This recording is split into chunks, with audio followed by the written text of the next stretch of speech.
നമസ്കാരം, എല്ലാ കൂട്ടുകാർക്കും എൻ്റെ യൂട്യൂബ് ചാനലിലേക്ക് സ്വാഗതം. ഇന്ന് നമ്മളിവിടെ തയ്യാറാക്കാൻ പോകുന്നത് ബനാന കൊണ്ട് ഇടിയപ്പമാണ് ഉണ്ടാക്കാൻ പോകുന്നത്. ബനാന കൊണ്ട് ഇടിയപ്പം സാധാരണ നമ്മളെപ്പോഴും അരിപ്പൊടി കൊണ്ട് മാത്രമല്ല ഉണ്ടാക്കുന്നത്. അപ്പോൾ ഇതേപോലെ ഉണ്ടാക്കുമ്പോൾ നമ്മുടെ കുഞ്ഞുങ്ങൾക്കൊക്കെ വളരെ ഇഷ്ടമാവും. അപ്പോൾ നമുക്ക് ആദ്യമേ നമ്മൾ 2 മീഡിയം സൈസ് ഏത്തപ്പഴമാണ് എടുത്തിരിക്കുന്നത്. ഇത് നമുക്കൊന്ന് ഇഡ്ഡലി ചെമ്പിൻ്റെ പാത്രത്തിൽ വെള്ളം വെച്ച് നന്നായി ചൂടായി വന്നിട്ടുണ്ട്. ഇതിലേക്ക് വെച്ച് ആദ്യം നമുക്ക് പഴം ഒന്ന് വേവിച്ചെടുക്കാം.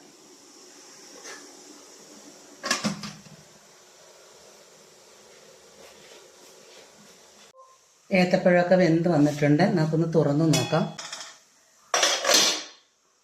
ഒരു പാത്രത്തിലേക്ക് നമുക്ക് മാറ്റി വയ്ക്കാം. ഫ്ലെയിം ഓഫാക്കാം. ഇനി ഏത്തപ്പഴം നന്നായിട്ടൊന്ന് തണുത്ത് വരട്ടെ. തണുത്ത് വന്നതിന് ശേഷം നമുക്ക് ബാക്കി ഉള്ള കാര്യങ്ങൾ ചെയ്യാം. ഏത്തപ്പഴം നന്നായി തണുത്ത് വന്നിട്ടുണ്ട്. ഇനി ഇത് നമുക്കൊരു മിക്സിയുടെ ജാറിലേക്ക് ഇട്ട് നന്നായിട്ടൊന്ന് അരച്ചെടുക്കാം. ഏലക്കയും ജീരകവും കൂടെ പൊടിച്ചാണ്. 2 ഏലക്ക, 1/2 ടീസ്പൂൺ നല്ല ജീരകം കൂടെ പൊടിച്ചാണ്. അതുകൂടെ നമുക്ക് ഇതിലേക്ക് ചേർത്ത് കൊടുക്കാം. ഒട്ടും തന്നെ ജലാംശം പാടില്ല, വെള്ളം ഒട്ടും ചേർക്കരുത്. ഈ പഴം നമുക്ക് നന്നായിട്ടൊന്ന് മിക്സിയുടെ ജാറിലിട്ട് അടിച്ചെടുക്കാം. ഈ ഇടിയപ്പത്തിന് നമുക്ക് കറിയൊന്നും വേണ്ട. അപ്പോൾ ഒരു ചെറിയ മധുരം വേണം. മധുരത്തിന് വേണ്ടിയിട്ട് നമുക്ക് 2 സ്പൂൺ പഞ്ചസാര കൂടെ ചേർത്ത് കൊടുക്കാം. മധുരം ബാലൻസ് ചെയ്യുന്നതിന് 1 നുള്ളി ഉപ്പും കൂടെ ചേർത്ത് നന്നായിട്ട് അടിച്ചെടുത്തുകൊണ്ട് വരാം. ഇപ്പോൾ എല്ലാം നന്നായിട്ട് അടിച്ചെടുത്തിട്ടുണ്ട്. ഇത് നമുക്കൊരു ബൗളിലേക്ക് ചേർത്ത് കൊടുക്കാം.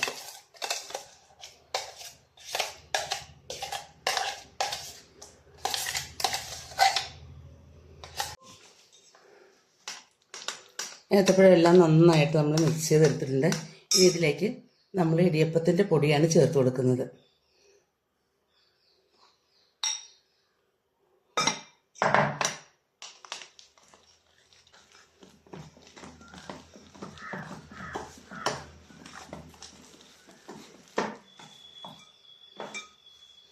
പൊടി നമ്മൾ കുറേശ്ശെ ചേർത്ത് കൊടുക്കണം.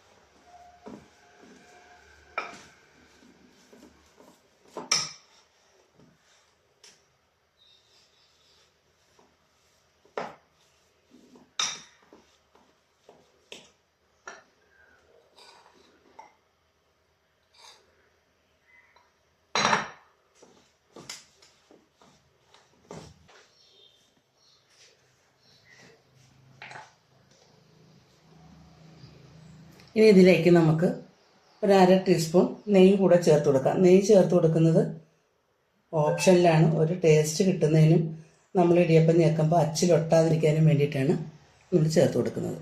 എല്ലാം കൂടെ നമുക്ക് കൈ കൊണ്ട് നന്നായിട്ടൊന്ന് മിക്സാക്കി എടുക്കാം.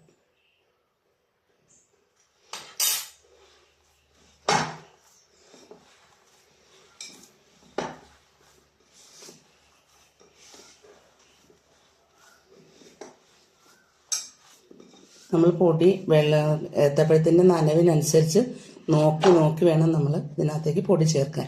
അത് രണ്ടാമത് ഇതിനകത്തേക്ക് വെള്ളമൊന്നും ചേർത്ത് നമുക്ക് നനയ്ക്കാൻ പാടില്ല. ഏത്തപ്പഴത്തിൽ നമ്മളൊരു 250 ഗ്രാം അരിപ്പൊടി ഇപ്പോൾ ഇതിനകത്തേക്ക് ചേർത്ത് കൊടുത്തിട്ടുണ്ട്. നന്നായിട്ട് നമുക്കിതൊന്ന് കുഴച്ചെടുക്കാം.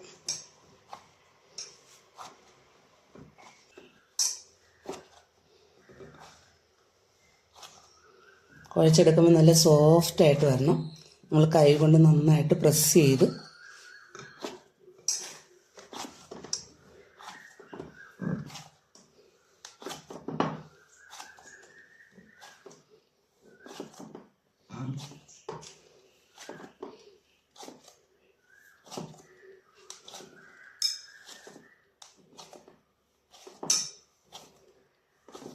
ഇതില്ലേ അതുപോലെ നന്നായിട്ടൊന്ന് പ്രസ് ചെയ്ത് കൊടുക്കുക. അപ്പോൾ നമ്മൾ ഇടിയപ്പത്തിന് പൊടി നനയ്ക്കുന്ന കണക്ക് നല്ല സോഫ്റ്റായി.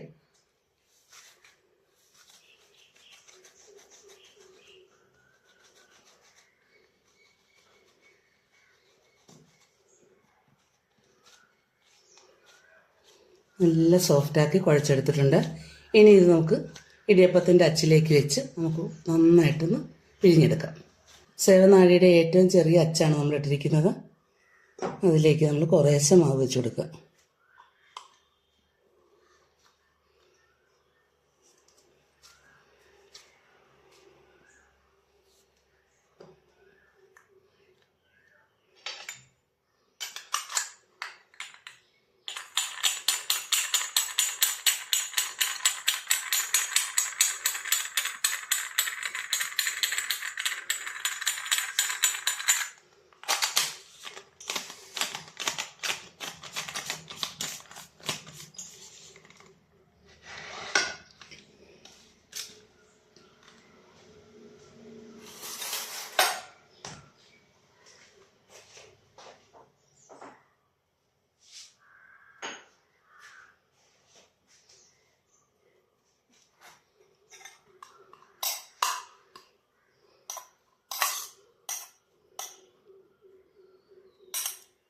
വാഴയിലയിലാണ് ഉണ്ടാക്കാൻ പോകുന്നത്. കാരണം എന്ന് വെച്ചാൽ ഇടിയപ്പത്തിൻ്റെ തട്ടുണ്ട്, അതിലേക്ക് എണ്ണ തൂത്തതിന് ശേഷം നമുക്ക് തയ്യാറാക്കാം. വാഴയിലയിലാകുമ്പോൾ അതിൻ്റെ ഒരു വാഴയില ആവിയേറി വരുമ്പോൾ ഉണ്ടാകുന്നൊരു വാസനയും എല്ലാം കൂടെ നല്ല ടേസ്റ്റ് ആയിരിക്കും. അതിന് വേണ്ടിയിട്ടാണ് നമ്മൾ ആദ്യമേ തേങ്ങാപ്പേര് ചേർത്ത് കൊടുക്കുക.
നമ്മൾ കുറച്ച് ഞെക്കി എടുത്തിട്ടുണ്ട്.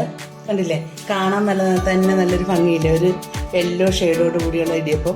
അപ്പം നമ്മുടെ ഏത്തപ്പഴം തിന്നാത്ത കുട്ടികൾക്ക് ഏത്തപ്പഴം അവരുടെ ശരീരത്തിൽ ചെല്ലുകയും ചെയ്യും. വളരെ ടേസ്റ്റിയോടെ അവർക്ക് കഴിക്കുകയും ചെയ്യാം. അപ്പോൾ ഇനി റെഡിയാക്കി വെച്ചിരിക്കുന്ന നമുക്ക് ഇടിയപ്പത്തിൻ്റെ തട്ടിലേക്ക് വെച്ച് പുഴുങ്ങിയെടുക്കാം.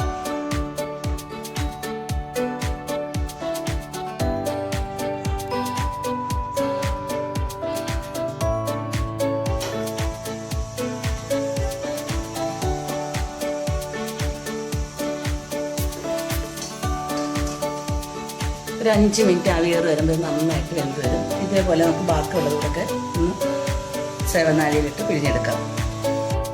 തുറന്ന് നോക്കാം. ഇടിയപ്പൊക്കെ നന്നായിട്ട് തുറന്നപ്പോൾ തന്നെ നല്ലൊരു വാസനയുണ്ട്. കാരണം എന്ന് വെച്ചാൽ ഏത്തപ്പഴവും വാഴയിലയും എല്ലാം കൂടി, വാഴയിലേക്ക് ഒരു പ്രത്യേക വാസനയുണ്ട് വാഴ വരുമ്പോൾ. കണ്ടില്ലേ, നമുക്കൊരു പാത്രത്തിലേക്ക് നോക്കിക്കൊടുക്കാം.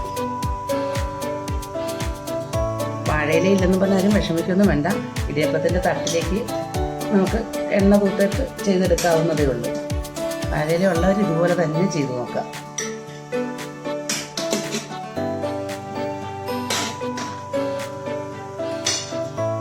നമുക്ക് വേവിച്ചെടുത്ത ഇടിയപ്പം, ബാക്കിയുള്ളതെല്ലാം നമ്മളിവിടെ ഇടിയപ്പം റെഡിയാക്കി വെച്ചിട്ടുണ്ട്. ഇതുകൂടെ ആവിയിൽ വെച്ച് വേവിച്ചെടുക്കാം. ഇടിയപ്പം എല്ലാം നമ്മൾ റെഡിയാക്കി എടുത്തിട്ടുണ്ട്. ഈ വീഡിയോ നിങ്ങൾക്ക് ഇഷ്ടപ്പെട്ടു എന്ന് വിചാരിക്കുന്നു. ഇഷ്ടപ്പെട്ടെങ്കിൽ ലൈക്ക് ചെയ്യുക, ഷെയർ ചെയ്യുക, കമൻറ്റ് ചെയ്യുക, സബ്സ്ക്രൈബ് ചെയ്യുക. വീഡിയോ ഇഷ്ടപ്പെടുകയാണെങ്കിൽ ഫ്രണ്ട്സിനും ഫാമിലിക്കും ഒക്കെ ഒന്ന് ഷെയർ ചെയ്യുക. ഇനി ഇതേപോലെ നല്ല വീഡിയോയുമായി നമുക്ക് കാണാം. Thank you.